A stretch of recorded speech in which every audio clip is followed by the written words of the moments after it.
The Charity Gaming Guild presents the Nat Pun Podcast.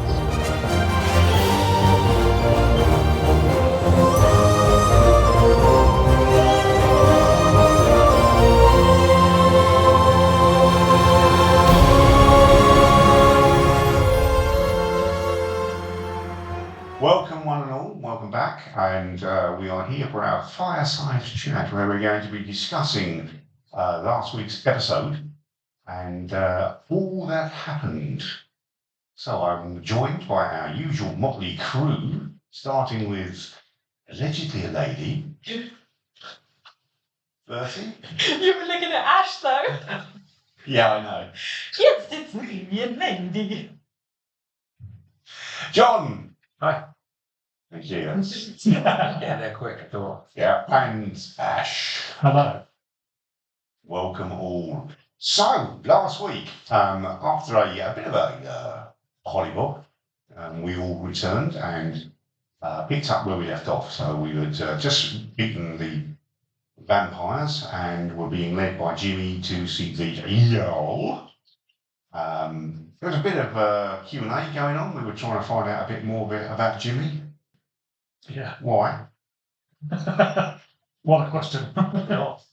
Why not? I mean, this is really important. Which trouser leg his tail goes down? I think it's I think that was a very, very intelligent question to ask.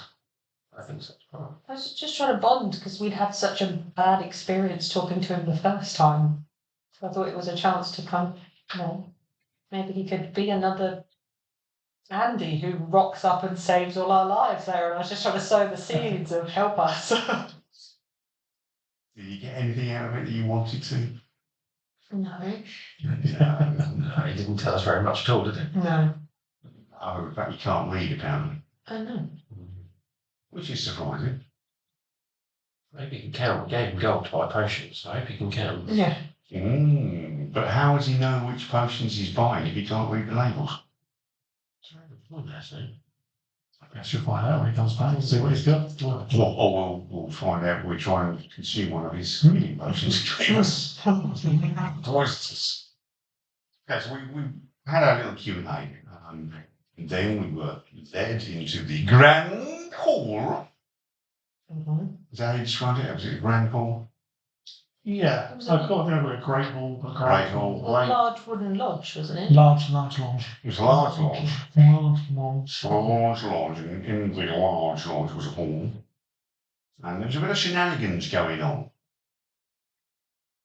Because there was two of us. Give a guess. For a bit, yes. Yeah. So yeah, G decided he would play a little bit of a trick. And he disguised himself as Adonis. That's the first time I've seen G do that, isn't it? It is, yes. Yes. Will it be the last time? Will this be happening on a regular basis? It may well be happening on a regular basis now that I remembered I've actually got this myself as a spell. So the question is, why did you decide to do that? Just in case that he was angry with us, and that way he'd be angry with you rather than me. I'd get twice as much anger. Yes, absolutely. That was the main rationale behind my action. But it surprised you all. Yeah. Yeah. Me too, yeah. Yeah, that's quite what we were expecting, I think. But could the listeners determine which one of us was the real you by our voices? I reckon they might have an inkling. Or with my Welsh accent. I heard a twang a second as well, Welsh. It wasn't full Welsh. It wasn't. That's not what I was aiming Sure, for. there was just one word that made me take my brain to go, he's doing a Welsh accent. Not what he's doing at all, but I'll say And that's one of the accents I just cannot do. it. So I did manage to do a bit of a Welsh accent then. I think you should try. I want to hear you Right try a now. Welsh accent right now. No. Oh, go on. Ain't happening. I'll give you a Welsh phrase to say. One. Aroo-doo-doo-doo-doo-doo-doo. You What? can't just make words up. That's just Snow and Snowdonia. Oh, I thought you just had a stroke. No, if I'm wrong, if there are Welsh listeners, please let me know. But I was told that by someone who came from Wales. So if I've just said something really rude, I'm sorry. Can you say it again? Aroo-doo-doo-doo-doo-doo. Yes. Andy? No. No? I have seen some very funny video clips of things you should ask Alexa to say in Welsh, but I don't think I should be repeating any of those. No. Because she's in here and she might answer him. Oh yes, she is. Yeah. Oh yes. Can look on Tiger. Do not want to be doing that one. Okay, so we saw Rendon, and he wasn't. I've got to admit, was he what you expected? Absolutely not. The size of him, like Oh, big God, man, yeah. was kind of like, yeah, pictured that, but then the way he behaved, no, I was not at all. expecting the same thing as we got with Jimmy, just being really like, what do you want? Chills. Go away. I don't have time for you. You're just nuisances. So that's why it was so off-putting. I think it was even worse that he wasn't like that. I was like, I think there's something wrong here. this has got to be a curse, or there's something wrong with him. He's yeah. He's always been the most like jovial member of the ruling council, Mhm. and the most kind of for the people. I mean, Yorick Wave Walker was as well, but he's dead now. R.I.P. But yeah, Gerard Rowe is always meant to be quite a fun-loving, happy Until he's not. until he's pissed off, and then he's deadly. I got very Kingpin vibes from him when you were describing it. I was like, oh yeah, that makes me think of like a Kingpin character. That was cool. Although I didn't imagine him bald, because you said he had long, dark hair. Long, dark, scraggly. Yeah. I don't know about you, I was thinking like open chest, hairy chest kind of situation, like. But then you said he was wearing just normal clothes. I was like, oh, you broke my bubble. But his top 5 buttons round. Oh yeah. Because Because it's deep V. Deep V. So I don't think anybody's met Road in an official game situation yet. I don't think he's appeared at any of our events. Not that I The remember. Minster's been a bit off limits, really, isn't it? Sort of, Yeah, not hasn't even done a single Minster. Yeah, it was quite cool to be able to portray him a little bit and put his character out there. Yeah. It's nice. Interesting to know that he's obviously heard about our heroics, and yet this news got to him before we did, and we left straight after the fight. Yeah. Yeah. So how'd that happen? Well, you have to ask him. You see him, wouldn't you? Jimmy took us the long way. That's one. So the whole Timberminster thing is they're in the middle of the Forest of Fortitude, so they're going to have lots of access to nature things. A squirrel told him. No, a carrier squirrel. I was thinking more like druids and stuff like that with wild shape and being able to move messages around. Bits like that. That's cool. The wood singers as well. I loved that. The wood singers. That's so cool. Oh, let's not jump too far. Oh, Sorry. Singing them. Thank you very much. Actually, that's messing with your episode. So G did take a shine to him. She did. Yes, Which was nice to see because we've not seen that from G yet. No, I think, it moved him because of the fact that he genuinely showed an interest in G and appreciated him. And I think that's a feeling G doesn't often receive. Self-inflicted, admittedly, his behaviour and attitude doesn't always encourage that kind of response. Yeah, tell me about it. But when he got it, it did kind of open up a side of G that, as you say, you haven't seen before. I feel like G's just looking for that sort of father figure recognition, a little bit of love from somebody. You're right, he does need a bit of TLC. He does feel alienated most of the time. But again, it's very much most of it is very self-inflicted, which he can't necessarily see.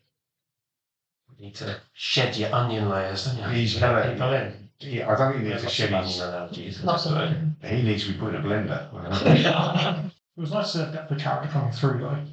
And then even with your interaction with your spirit, whose name I can't remember. Cash. Cash, thank you. There's a little bit of insight there for us as, not as you two as characters, but as players. We have to see that. Yeah, I mean, Tash has got a far better, I guess, outlook on life, and she's more worldly.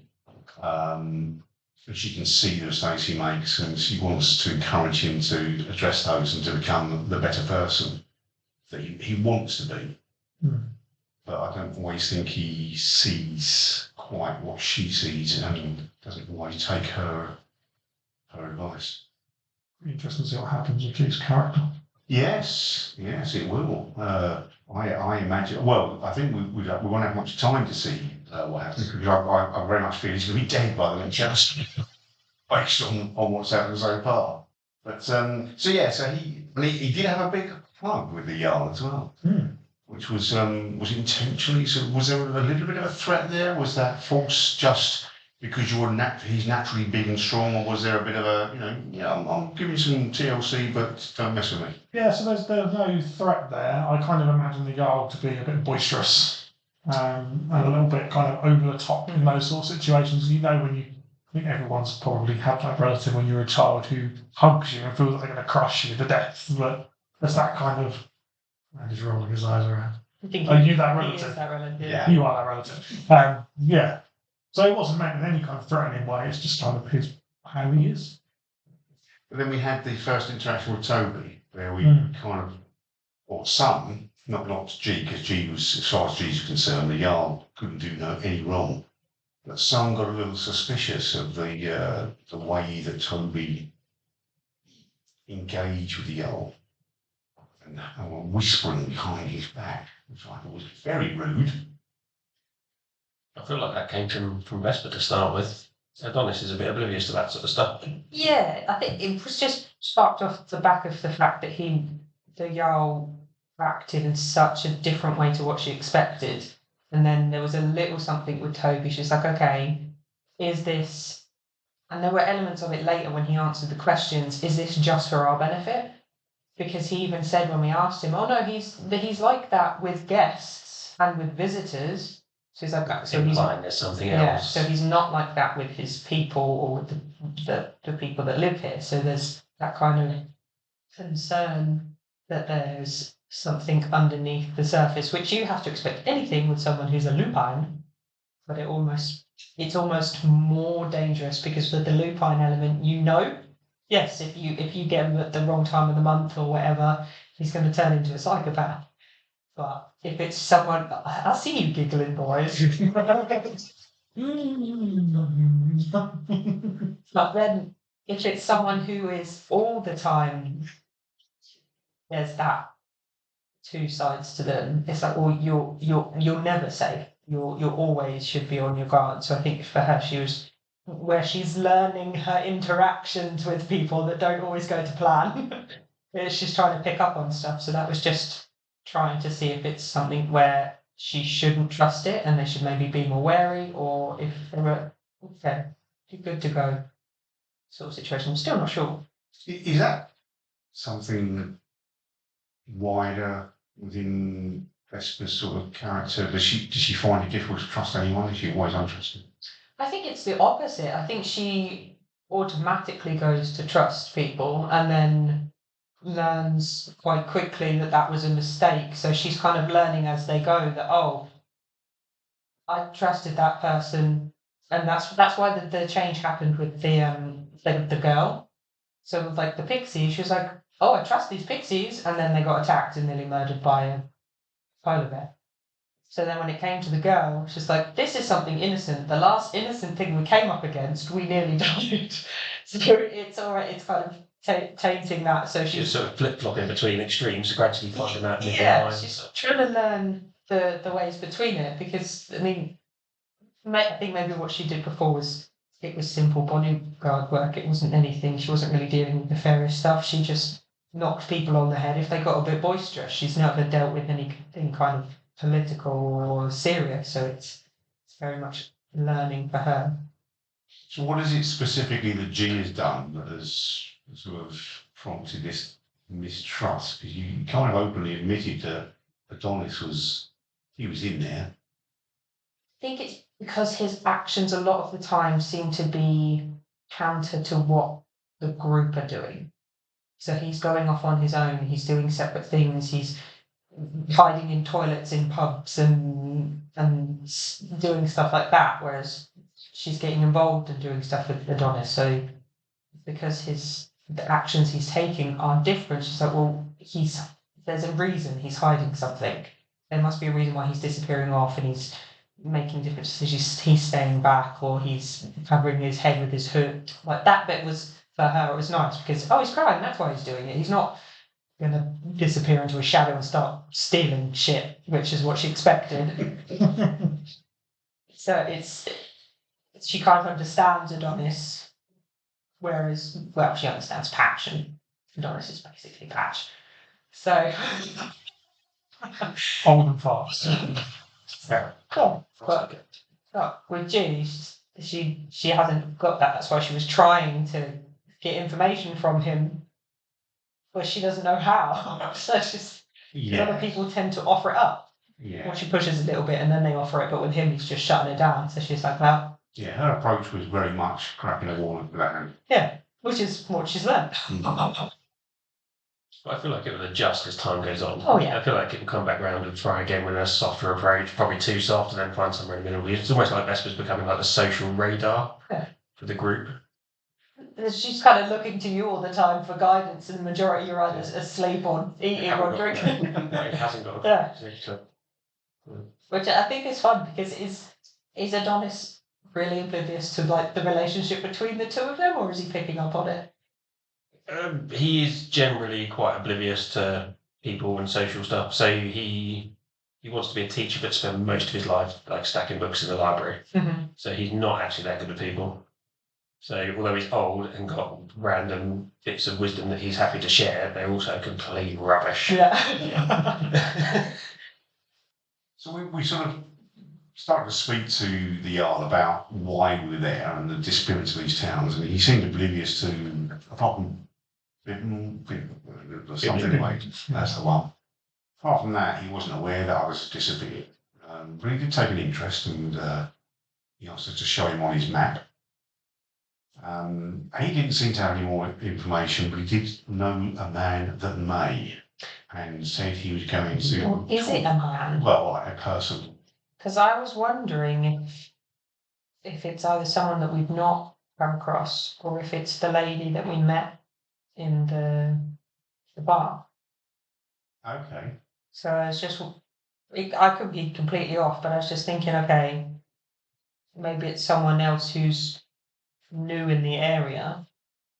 Because I would have thought if it was someone that was within his realm, one of the people who works for him, he wouldn't. Why would he have had to convince them to talk to us? He could have just been like, "Oh, get in here, talk to them," sort of situation. So it's implied that it's someone who might not be from around here. And of course, we have met everybody here so far, and the only person who doesn't live here was the lady in leather. But she There was also also. works for a different organisation. Yeah. Well, true. Dragon Shield Agent. Mm-hmm. Yep. Yeah. I don't know how well they would work with the rulers of the cities. Mm-hmm. And how sneaky they are. I mean, there's no possibility is that it is someone from within the city, but given the size of the city, and it took us 35 minutes to walk to the Jarl's Lodge. There's a good chance that it might be someone local, but they just live too far away for him to just summon him to talk to us. Well, He could just already know the Emperor and wants to do something to him first. that's also very true. Absolutely, yeah. Or he's hoping we'll die and he won't have to give us the info anymore. Actually, he's just gone on a bender. He's not even talking to anybody. He's just like, right, they'll be dead tomorrow.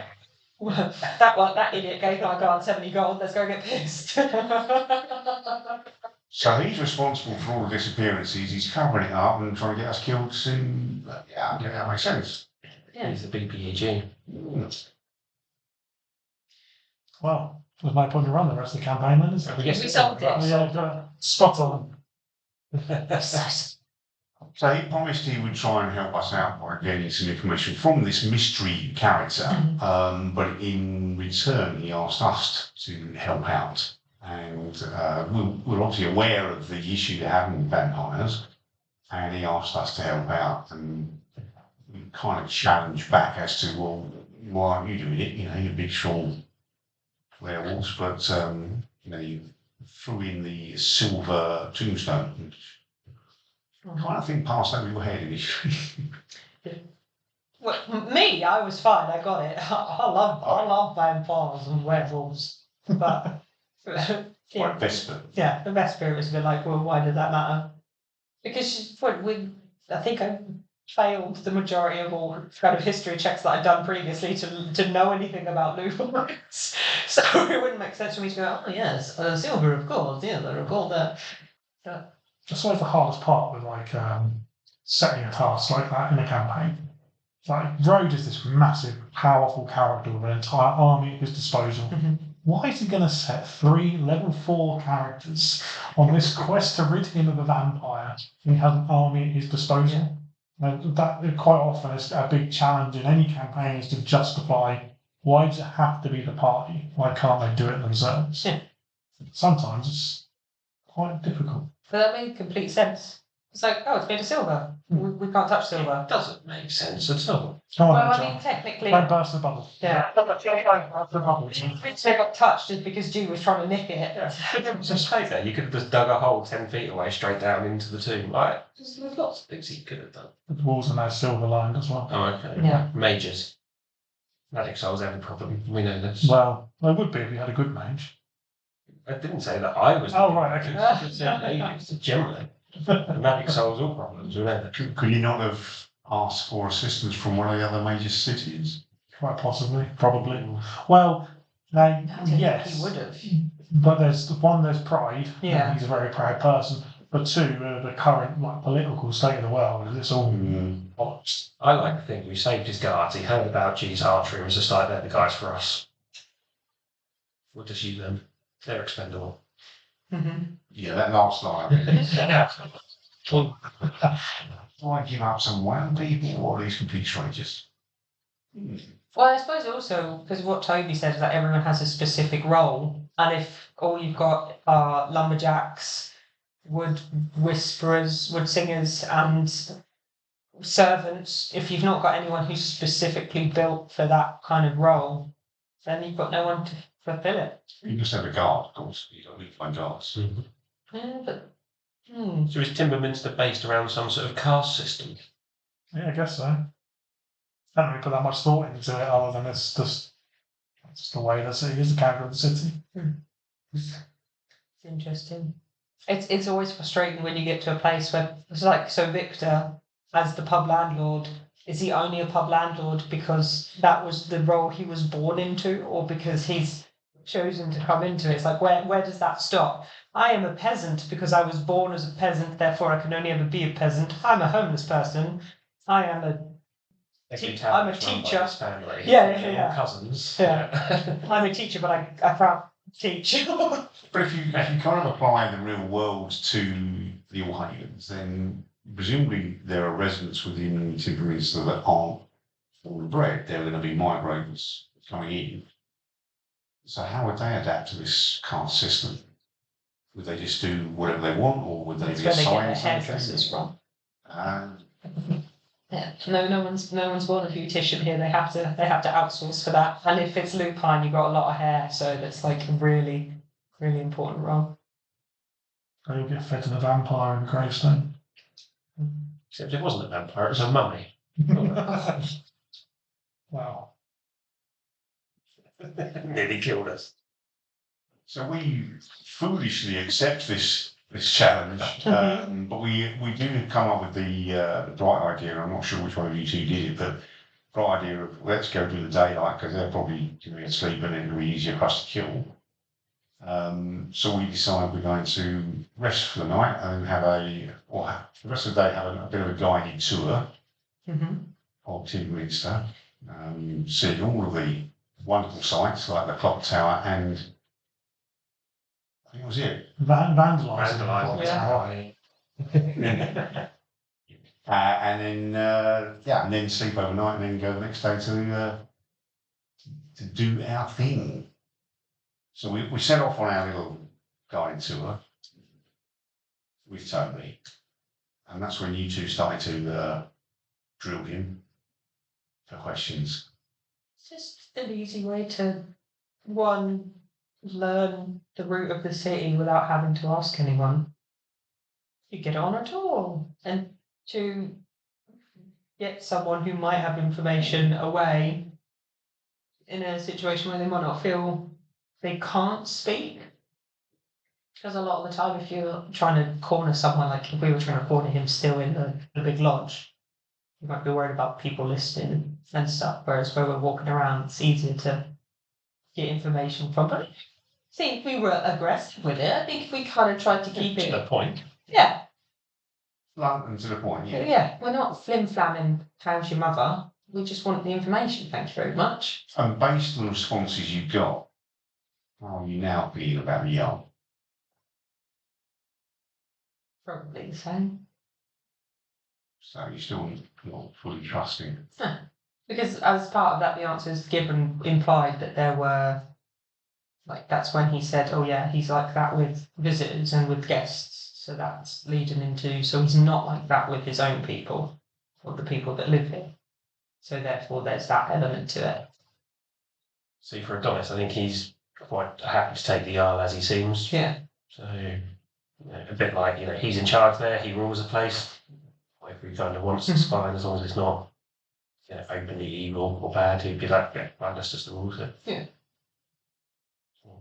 Because he likes cheese, so cheese, he's best mate now. Besties. Got a matching bracelet. Ooh, friendship bracelet. Which does bring us on to part of the tour where we did see the clock tower, and there was a little interlude, which is where we were first introduced to the wood singers. Yeah. I was quite glad you did that, to be honest, because it gave me an opportunity to put that in. Are they like a band? Yes, yeah. Do they actually sing? They're a bit like the Carpenters. I did. Yeah. There's a reference there and we got it. Do they sing to the wood though? No, not really. Well, maybe. I don't know. It's magic, so yeah. Let's get every answer possible there. The inspiration for the wood singers comes from, this might be lost on some people, Eldar from Warhammer 40,000. They have bone singers. So they create structure out of bone, wraith bone. So it's that kind of idea, but with woods. It's cool. I really like that. I didn't because I tried to leave my mark and they wouldn't let me. No. I wouldn't know how many times people leave graffiti around your havens, completely off time. How many other times have you left graffiti around one of your players when you've been DMing and left graffiti around somewhere? I don't think I've ever come across them. Really? No. Well, yeah. No. Mental. I don't think it's not something you necessarily think of. No, tell a lie. I'll tell a lie. I did it to someone when in one of Chris's games we went to a town and as is my fashion I completely misread the social interaction that I was having with someone and they got really annoyed with me but I was a Baba Yaga in training and so I put a little mark on their door so it's like right you're going to be in trouble when I come into my full power mate. I might be the one at fault here, but you're all going to suffer. That's nice. I've not experienced anyone else doing it, but it'd be interesting if we had like a glossary board with all of the graffiti across the All Havens. It's like a little treasure hunt. I know in our first campaign, Dodds left it in Hell. Yes, he did. Yeah, Dodds was here carving Hankut's chair. Nice. Yeah, a Demon Lord's chair on top of his tower in the middle of hell. Mm-hmm. I mean, if you're going to do it somewhere. That's the place, isn't Yeah. it? It's the place. So do we think there's an All Havens Banksy? It ain't you three, that's for sure. I feel like there will be now. Someone's going to do that. Yeah. Please, that would be great. They could play it at one of our events. So they can make one of our events, actually. Well, if you go to facebook.com/charity and go to the event section, you'll see a list of all of our current events, so you can jump onto the Eventbrite pages and grab a ticket now. Was there any other, because we saw the clock tower, but was there legitimately kind of no other real interesting points to see in Timberminster Town? Is it more just the structure of the town itself that's the interesting feature? In all honesty, I was not expecting to have to give you a guided tour at Timberminster. Why? I hadn't prepared for that. So, well, no, I don't know. Maybe I should have seen that coming. It is something an old person would do on holiday. We do have Andy, so maybe I should have seen that coming. Shall we set it as a precedent for any other place that we visit? We're like, okay, Either first things way, first. The tour. Maybe it's not. Yeah. So no, there probably are some other interesting places. But if I guess the way that would work is if in the future you need to find somewhere in the town because you've had to guide the tour, it's either going to bring the DC down or you're going to be able to roll advantage. Okay. That's cool. So there's the payoff there. And what was the magic thing about the clock tower? Just imagine. Or it was just, Just magic, you know. oh, it wasn't like it always tells the correct time or it's does anything special, it's just magic. I think Toby described it as having been made with magic. Okay. So that was all. I think that's all we told you. Okay. That's looking at me really suspiciously. Yes. Yes, I was just trying to work out whether I should create a Sargavens company. How's that going? Older folks. So the dice would be very welcome. He'd be pleased to come. Provided it doesn't cost too much. A nice wine. And pets go through. Yeah. Yeah, 3 pets. Mm-hmm. It's very important. Otherwise, just a holiday for Andy and Gary. Mm-hmm. I think the worst things to do. So we finish our tour. We go back to our accommodation to see Victor again. And I don't think we did much in the evening, did we? We sort of just retired. You had some drinks, and that was about it, really. We Yeah, tried to chat. Yeah, oh yes. Nothing yeah. else happened. Yeah, We Adonis. tried. No. There was the attempted interrogation of my good self. Adonis's Ring of Roses. Yes. See, if it's not about Andy's character, he doesn't write it down. No, I forgot. So I was going to try and do something, but I think that section where you were in your trance came to a conclusion before I could interject. What were you going to try and do? Wet No, what? I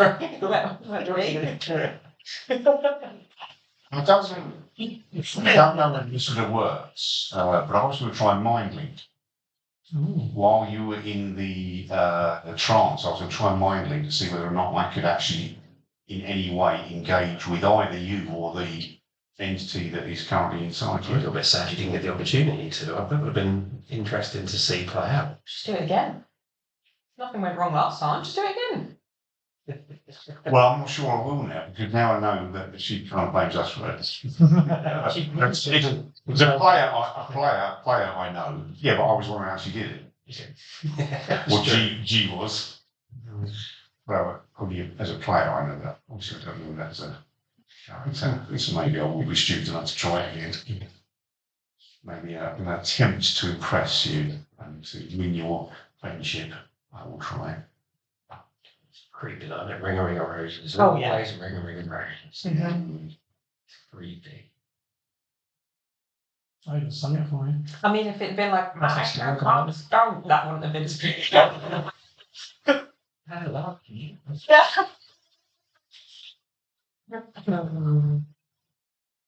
So how did Adonis feel after that episode? Confused, sad, disappointed in G for murdering a little girl and now making it Adonis's problem. Mostly he was just really sad that he couldn't help her. Like watching her head kind of flop backwards and not being able to just like hold her neck back up. Just put that there. Sorry. Cut that deep. Deep enough. Yeah, not being able to clean the blood off and that sort of stuff. Just made him a bit sad. I think was creeped out. The fact that she's not going to help him, didn't have her before, doesn't have her now. She's not going to didn't say she's going to make it work. He's kind of alright with that. That's neutral in his eyes, but yeah, creepy. He's unnerved by it. Does he have any insight as to why she's possessed him? Yeah, G killed her. There must be well, I say need to speak. I think as a character, it would be because he was trying to look after her. So she's still attached to him. That would be what he would kind of think. He was trying to look after her, so she's still with him because she hasn't moved on. Which as a player is utterly ridiculous. She's absolutely there to torment him. But as a character, he thinks he's still helping her. And does he still think that that is a girl? That is a little girl? The Ring of Roses bit has probably changed that just a tad. Yeah. But yeah, at the moment, So I just saw Patch in the sneak eye, and I'm now thinking that the real reason that she's possessed you is so that she can take control of your body to murder me. Or as a jig. No, to murder you, Andy, not you. So, Ash, what do you think? Well, I know, so. It's not. Yeah. It's not Ash. I don't think it's a vampire. Okay, well that's good. Otherwise you might turn on us when we got down there. So my initial thought with the little girl in the woods was it was something to do with Tom. Like, that was my initial thought. Mm-hmm. And now I'm not so sure. Because there also had a box of blue powder we found nearby as well, wasn't there? Yeah. So perhaps actually it's something to do with Zaphon. Mm-hmm. And the hooded man, I was guessing that was probably Zaphon as well, which then would lead to, I left my little box in the wood with the little girl, and then I came to town, and now the vampires are here. I think it might have all been connected somehow, maybe. Don't know. I mean, a hooded man could be anyone. G was a hooded man. It's true. I was for a while. Is that pesky dust that got you in? Crybaby. You.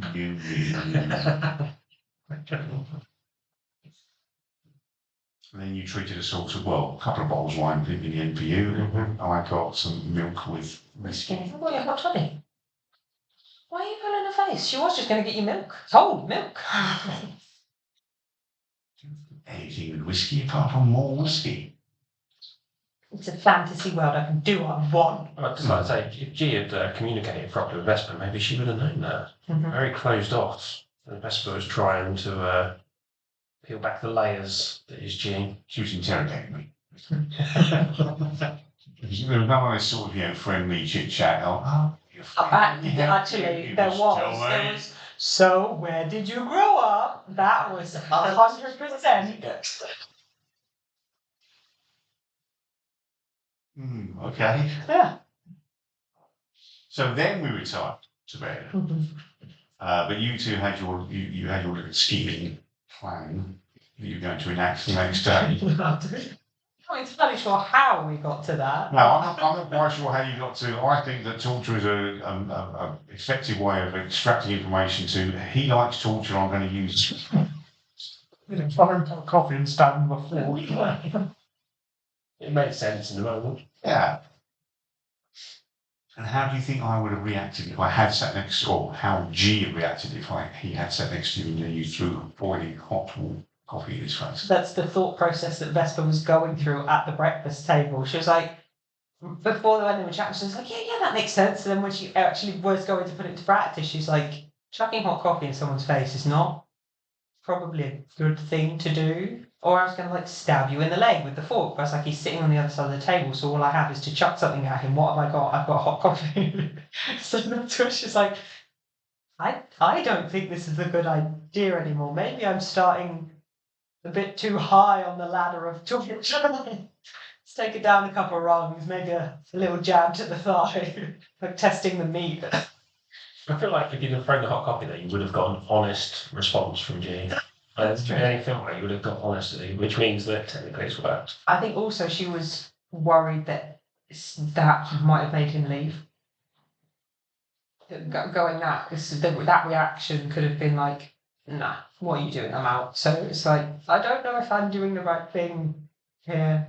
When she was full, like, yes, this is what I need to do. And then, When you slept on it. yeah.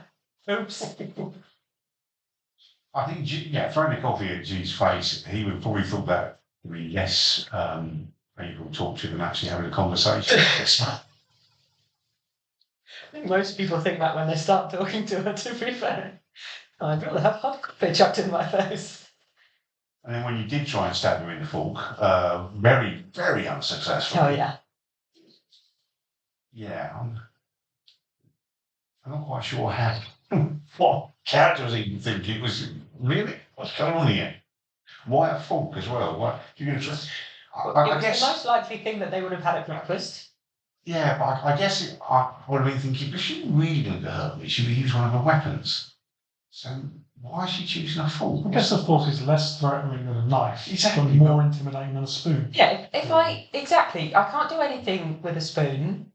the knife, like you said, that's too much. If I got my scimitar off my back and then started running at you with it, that would be it's a whole different scenario to me just kind of trying to jab you in the thigh with the fork. So yeah, I guess my character would have been trying to establish what was your intent here, because it obviously wasn't to cause serious harm, otherwise you would have used a weapon. Why else would you try and stab me with a fork? And hopefully that was explained by Donis going, because you like torture. Yeah. Okay. Missed the bar on that one a little bit. You did. Yeah, You did. it's fine. She's learning, that's fine. So we then sort of made our way to the graveyard. There was this big, shiny tombstone that very much appealed to G. He was, I think the first thing he did was try and wiggle it, see if he could rip it out of the ground. Unsuccessfully. Yes. And when that didn't work, he charged at it. We did read the inscription, which apparently was in common. It was, yeah. So everyone could read, or everyone, maybe Jimmy, who can't read. He wasn't there, so No. he's not allowed. But again, it's kind of the way that our mindsets were. There was me, all I'm seeing is a payday, and you're actually focusing on Vesper. I'm saying you, and I'm looking at Bertie as if on a podcast I can see that. But Vesper was focused on the actual quest at hand, and was thinking, okay, based on what I've just read, I need to use blood in some way. So she cut her hand and bled into the bowl, and that's when the tomb slid back, and I still try to steal it. Which also you should be grateful for, because there was a moment when she went, I could cut G. And then we're still kind of following the torture process. I still have my fork. I could try again, but it's like I've got more chance of hitting myself than doing it again. Geez, you did that though, because I was getting ready to cut Patch. Oh yeah, no, she definitely wouldn't. I mean, she wouldn't have been like, I'm going to cut you. No, it's just. We'll get the tombstone as well before we leave. Oh, If we yeah. live, Well, we yeah. are taking If, I think the if is a very big question. It definitely belongs to us. I mean, I bled on it, so bit of yours. claimed it. So we then descend into the catacombs and we find a blocked off package with 6 sarcophagi. Is that the correct? No, It is the correct, but I can't help but laugh at that word anytime Chris says it, because he uses it a lot in his games. It just, it's a super immature thing. 6 sarcophagi. Sarcophagi. Sarcophagus is a singular, sarcophagi is the plural, but it's also rude. We can still be rude for. Why are you looking confused, Ash? Oh, Yeah. right, okay. guy. Right, got it, thank you. That's why every time I giggle. What even singular then? Can Yeah. be rude. If you know someone called Gus. Gus, yeah, absolutely. Okay, so should we get down there and we identify that these. I wondered why you looked at me funny when I laughed. Why is Pay laughing at a sarcophagi? Should we get down I'm a child. Well, we see these six toys. They're obviously meant for nobles rather than eunuchs. Yes, Class joke there. Right. Yeah, thank you very much. And then we decide, I decided I was going to have a little look-see. I identified, keep saying G had identified that someone had actually tried to tamper with them, and someone tried to open them. He was kind of going down the route, I think we should just check to see that they haven't been grave robbed, whereas in reality he was thinking, He's going straight. there's some good stuff in there. So I whacked the first sarcophagi lid, only to find it's completely empty apart from this horrible sort of dust that flies up and poisons me. But I was quite fortunate because I think the amount of poison that I got was significantly less. Yes, it was, even though I tried to miss it. Yes. So I was obviously thinking, well, no, I'm not doing that, Jim. That's too risky. Let one of the others have a go. And you tried to be clever with your wind, but it got even more poison than I did. It's just because it's a 2d6, so it's rolled high for you. That's the only reason. But even then, when we got to the mummy, the damage that you took in comparison to the damage that I took was significantly because it was like 20, wasn't it? Threatened against the Donna straight away. Oh, God. Yeah. Everyone No knows fun. that Adonis is the tank of the party. It's Oh, okay. yeah. It was as well, you were the furthest one back. So I was like, it'll be fine. It was also very high damage though. Yeah, but before the mummy, we did open a third tomb. Stop me laughing. And you found what? A little axe I did. I panicked because I was like, I don't even know if I can use a battle axe. Oh no. And then so I wanted to confirm.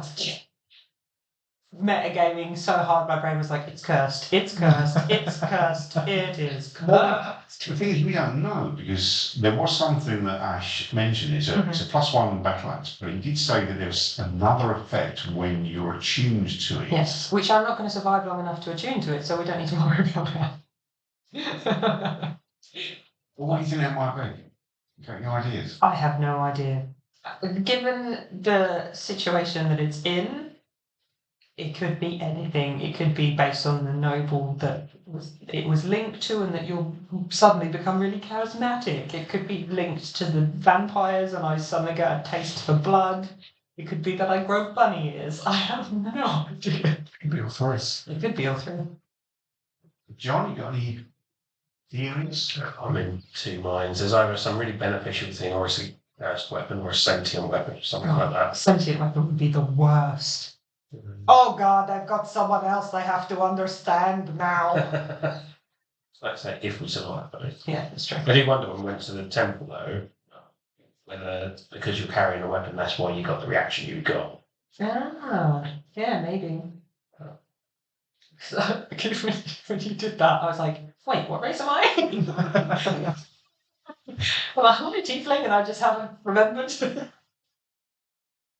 My natural thought process was that we are in Tidminster. We know that there tend to be lupine, and therefore it's probably got some sort of lupine ability or whatever Which associated with it. I wouldn't be adverse to if I suddenly get the lupine curse. I'm like, because when you said I was cursed, I was like, hey, am I going to become a werewolf?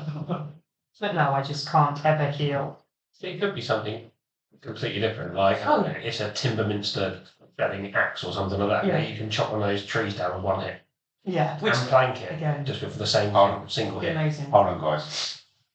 Nat 20 on my persuasion. So what is it? It's an axe. Oh, Ash, you're not very good. Alright, it's a +1 axe. Oh, you found out more? I mean, more than he just said it was an axe. If he promises to attune to it, would you tell us what it does? Once supposed to, yeah. Can the long rest between us recording this episode and us recording the next episode? Who says you're going to long rest? No, I mean us physically. Oh, us Us as as people in the real world. In the real world. Perhaps not. Yeah, that's fair. Oh, because is it a long rest or a short rest for attunement? Sure. Short rest. Okay. So maybe while we're in the temple, depending on how long it takes for them I to. mean, that priest might have blast us. They might Based just. on his initial reaction, we might be in deep trouble. Yeah, we were better off in the tomb. At least everything was dead. Yeah, downstairs, the vampire would have been like, "It's brilliant, you're bloody coming in." I've gone the very wrong way.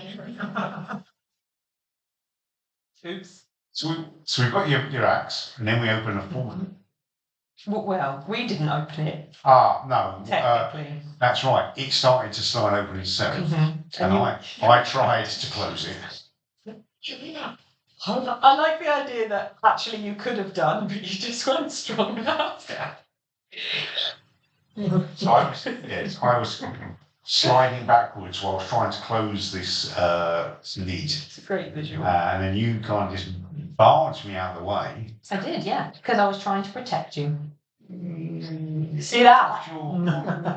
That's why our characters aren't getting on. And then the mummy appears, and John's first reaction was to just nice like little bonfires. We did some toast and marshmallows. Yeah, I thought it was a fairly sensible reaction whilst it's stuck in a coffin to set a fire on there. I mean, it's weak damage, like really, really bad jeopardised, but you know. Quite 2 points, wasn't it? Yeah. 2 points, yeah. But it was fire damage, It was.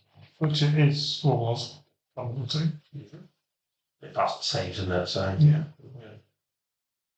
It's only a cantrip, it's fine. But then it kind of launched its attack, and it did some devastating damage Oh to my you. God. Yes, I am. I shouldn't have been anywhere near it. Should have run away. Is my action instead. It was only a 30-foot room deliberately, so the only way to get away from it would be to run away. Which is or was going through G's mind. That's why I checked on the condition of the entrance, whether it was still being open or closed. But you didn't abandon us. No, I didn't. Was that because the mummy did its gaze thing at you and you passed the check and got a bit brave about it? Or? Well, I mean, that's part of it, yes. I mean, you said that I had been filled with this new confidence.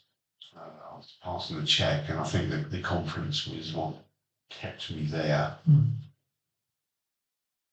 I mean, I may have stayed anyway, because despite the differences I had with the other characters, I think G does, certainly from the conversations he's had with Taff, I think G does sort of see these two as perhaps being his only chance of actually having friends.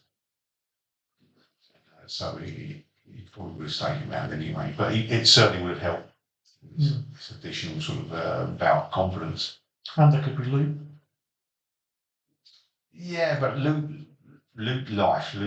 I think I will choose the life every time for this sort of character. So yeah, I did a little bit of damage with my bow, and then I did manage to run over and give you 2 whole. Hey, I was up again. That's the main thing. I think that was a direct translation of the damage you caused to the mummy in the first place. This passed on to you by help, I think. You got me back up. That's the main thing. I did. Let's be honest, I was down and it was a melee monster, so we could have just decided to kick me with one of its 2 attacks, and that would have been it. Yeah. All gone. And then Patch came and pulled out a little flask. Yeah. I was under an hour whether he'd bother doing it, to be honest, whether he'd just sit there looking at me. I thought he'd pull it out, but he wouldn't give it to me. So That might be a bit of a stretch. yeah, mate, if no one had healed him, well, his next turn he would have tried to break it over as long as his head. Yeah. But yeah, he wasn't going to do it straight away. I just like that it was more of a pity move from Patch. He's like, she's already down. I'm going to have to do something you can. Oh, okay, fine. He's actually down again. It's only because he goes, I go. And then we finally sort of managed to defeat said mummy. It's a mighty fighting. Fire, mainly. That was what was clutching that, was the fire. And in doing so, the bars that were barring our way, I did that because of a lack of puns during the actual. Yeah, it was Yeah. very punless, wasn't it? It was.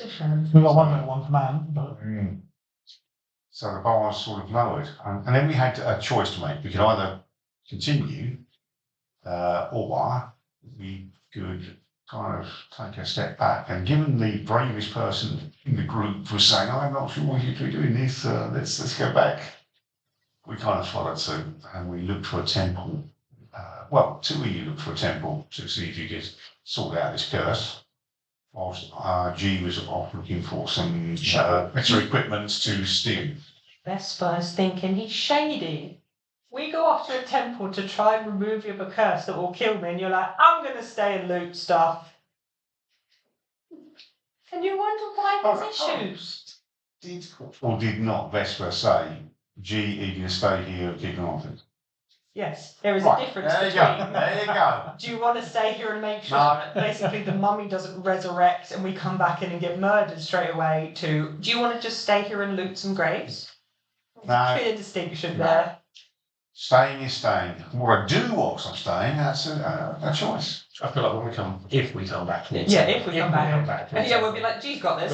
we're gonna find G there with a shovel and I bet he has his hood up, like looking around sketchy. Yeah.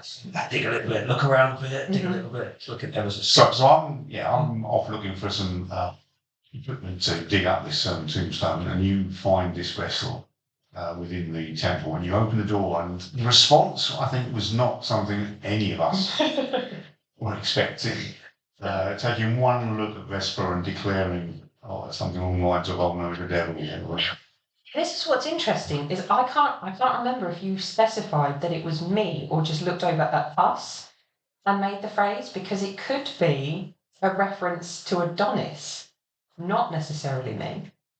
Because if it was just look over and it said it, because we both walked in together where you've got that creepy, cheers. It could have been you that the reference was to. could have been. Yeah.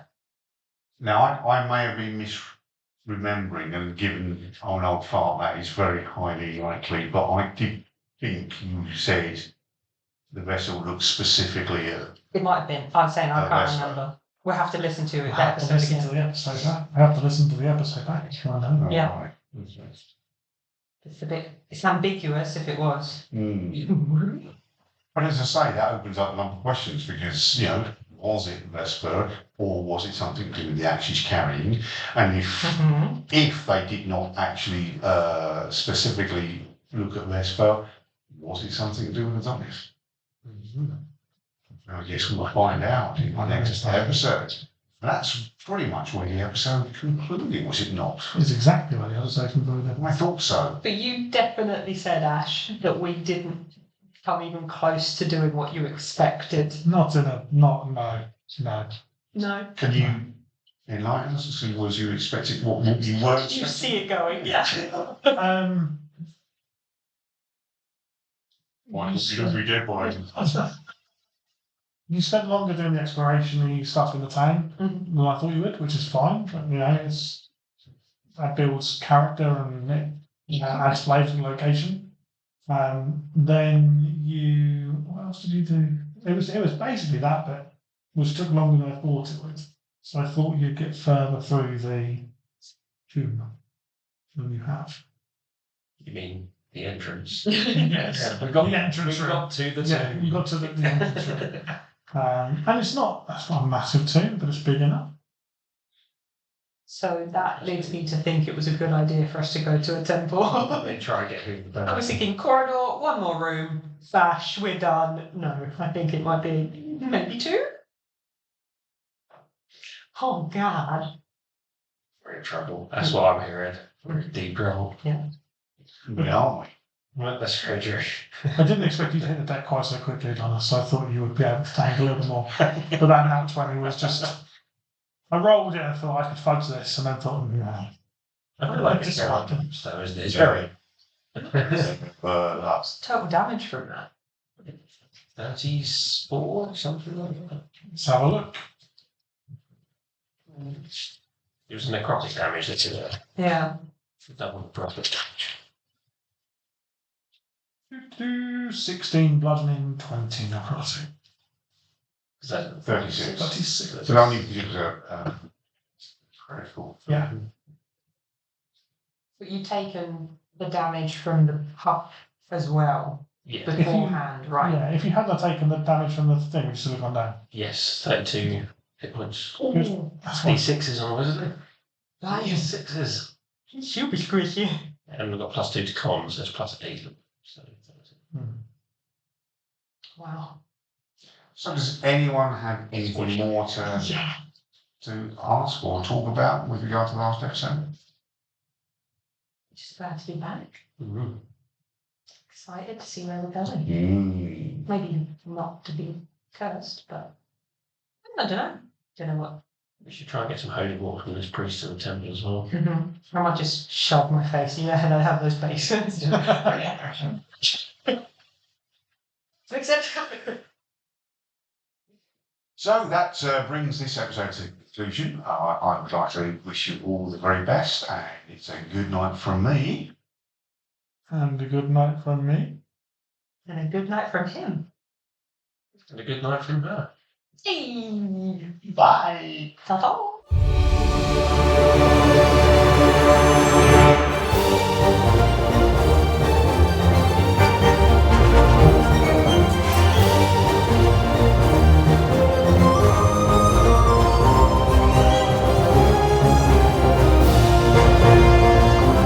Huge shout out to our Ruby members, that is Paul C, Josh, Jason, Ollie, Claire and Laura. And our Sapphire members, Gary, and Emerald member, Stuart. For the Diamond group, we've got Ash, Chris, Zeke, Dave, Bertie, Neil, Martin, John, and Andy. That's me.